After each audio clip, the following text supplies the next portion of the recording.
রেলগাড়ির কামরায় হঠাৎ দেখা, ভাবিনি সম্ভব হবে কোনোদিন।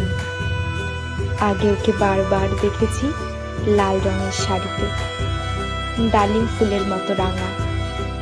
আজ পরেছে কালো রেশমের কাপড়, আঁচল তুলেছে মাথায়, দোলন চাপার মতো চিকন গৌর মুখখানি ঘিরে। মনে হলো কালো রঙে একটা গভীর দূরত্ব ঘনিয়ে নিয়েছে নিজের চারদিকে, যে দূরত্ব সর্ষে ক্ষেতের শেষ সীমানা, শালবনের নীলাঞ্জনে।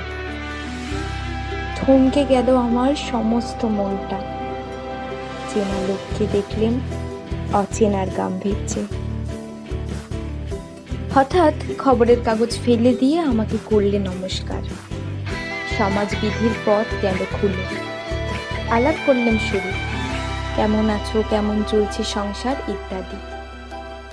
সে রইল জানালার বাইরের দিকে চেয়ে, যেন কাছের দিনের ছোঁয়াচ পার হওয়া চাহনিতে।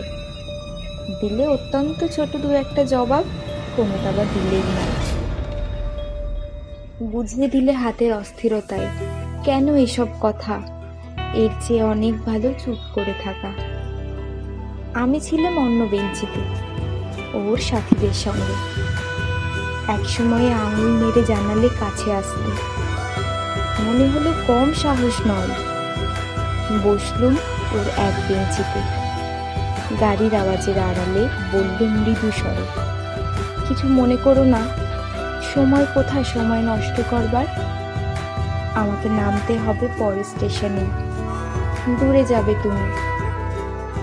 তাই যে প্রশ্নটার জবাব এতকাল থেমে আছে, শুনবো তোমার মুখে, সত্য করে বলবে তো? আমি বললাম বলবো।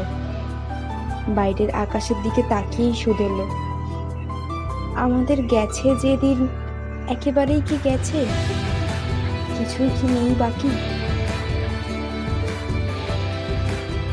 একটুকু রইলেন চুপ করে, তারপর বললেন, রাতের সব তারাই আছে দিনের আলোর গভীরে।